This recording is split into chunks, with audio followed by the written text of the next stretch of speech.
안녕하세요. 오늘은 여러분께서 보내주신 자료, 특히 유튜브 채널 실품의 힘 그리고 기억에 이두 연구의 한 사례 영상을 바탕으로 아주 흥미로운 역사 추적을 좀 해보려고 합니다. 네, 기원전 한반도에 정착한 이주민들이 있었는데, 과연 그들은 누구였고 또 무슨 일을 했을까 하는 거죠. 네, 그 기록 자체는 이제 삼국유사에 남아 있는 건데요. 기원전 1, 2세기경 중국 연나라 사람들이 진나라의 혼란을 피해서 한반도 남동부, 그 당시 진한 땅으로 왔다는 기록입니다. 삼국유사 기록이군요. 네, 근데 여기서 정말 재밌는 건 그 사람들의 직업이 뭐였을까? 이걸 수세기가 지난 지금 언어의 흔적, 특히 사라진 소리를 통해 추정해 볼 수 있다는 점이에요. 뭐랄까 언어 고고학 같은 거죠. 언어 고고학이요. 와, 그거 정말 흥미로운데요. 그럼 그 단서를 어떻게 찾아가는 건가요? 역시 삼국유사 기록부터 봐야겠죠. 맞습니다. 삼국유사 기편 제1권 진안조를 보면요.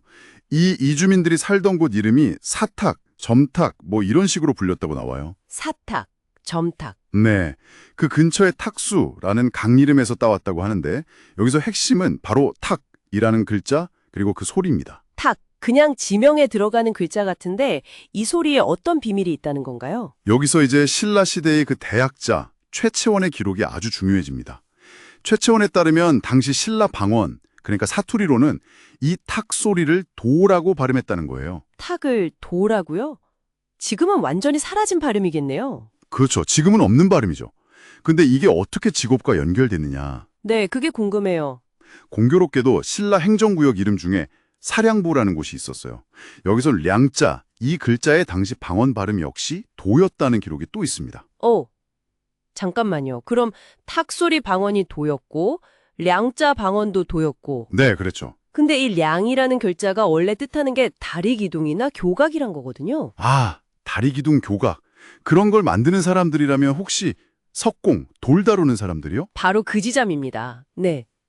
자료에서는 바로 이 소리의 일치, 이걸 근거로 탁소리로 불렸던 그 이주민 집단의 주된 직업이 돌을 다루는 장인, 즉 석공이었을 가능성이 아주 높다고 보는 거죠. 와, 게다가 탁탁탁 하는 소리 자체가 돌을 쪼는 소리를 연상시킨다는 점, 상당히 흥미로운 부분이고요.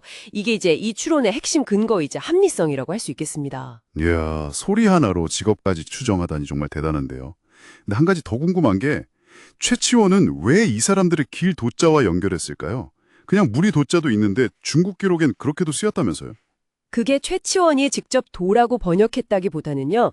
당시 민중들이 실제로 그 이주민 무리를 탁 또는 그 방언 발음인 도 소리로 지칭했을 가능성이 높다는 겁니다. 아, 사람들이 부르던 소리를 그냥 기록했다는 말씀이시군요. 그렇죠. 그러니까 사람들이 도라고 부르는 소리를 한자로 옮기는 과정에서 가장 비슷한 소리가 나는 길 도자를 선택했을 수 있다는 거죠. 일종의 차자표기인 셈입니다. 차자표기, 아, 그게 바로 이두랑 연결되는 지점이겠네요. 네네. 자료에서는 그래서 왜 하필 길 도자였을까에 대해서 첫째는 그냥 단순히 들리는 소리 도를 표기하기 위한 선택이었을 수 있고, 둘째는 혹시 그 이주민 석공 집단이 가진 어떤 독특한 기술체계나 생활 방식, 뭐 그런 방식을 함축했을 수도 있지 않을까? 뭐 이런 추측도 제시합니다. 근데 이건 명확한 기록이 있는 건 아니라서 해석의 여지는 좀 남겨두고 있어요. 그렇군요. 그럼 여기서 이도 이야기가 자연스럽게 이어지는 거네요. 네, 그렇습니다. 이 탁이라는 소리를 도 혹은 량과 연결지어서 이해하고 표기하는 이런 사고방식 자체가 이두식 표기의 원리와 맞닿아 있다는 거죠. 아하. 그리고 자료에서는 또 이두가 고대 지명이나 인명 연구에 정말 결정적인 단서를 제공하는데도 불구하고 일부 학계에서는 이걸 좀 남용할까 봐 우려해서 연구를 주저하는 경향이 있다는 점도 지적을 해요. 연구가 좀 위축되어 있다는 거군요. 네. 하지만 고유명사에 남은 이두 흔적들, 예를 들어서 자료에서 제시된 여러 형태의 탁자들 있잖아요. 족, 육, 독, 족 이런 글자들이요. 이런 걸 분석하는 것이 우리 고대사를 이해하는 데 굉장히 생산적인 결과를 가져올 수 있다. 이렇게 강조하고 있습니다. 결국 삼국유사 기록에서 시작해서 최치원이 언급한 탁과 그 방언 도, 그리고 기둥 량자와의 소리 연결, 이걸 통해서 기원전 이주민들이 석공이었을 수 있다는 아주 구체적인 결론까지 오게 되는 거군요. 네, 맞습니다. 고대 기록하고 또 지금은 사라진 언어 속에 숨겨진 역사의 단면을 찾아내는 그런 과정이었죠. 특히 이두 같은 우리 고유의 문자 운용 방식이 단순히 표기 수단을 넘어서 고대 사회 집단의 정체성까지 밝혀낼 수 있는 중요한 열쇠가 될 수 있다는 걸 보여줍니다. 그러네요. 뭐 서양의 자유석공조합처럼 아주 명확한 기록이 있는 건 아닐지라도 우리 동방 나름의 어떤 역사적인 증거를 통해서 그 기원을 훨씬 이전으로 더 깊게 찾아볼 가능성을 제시하는 거죠. 오늘 이야기를 쭉 들어보니까요.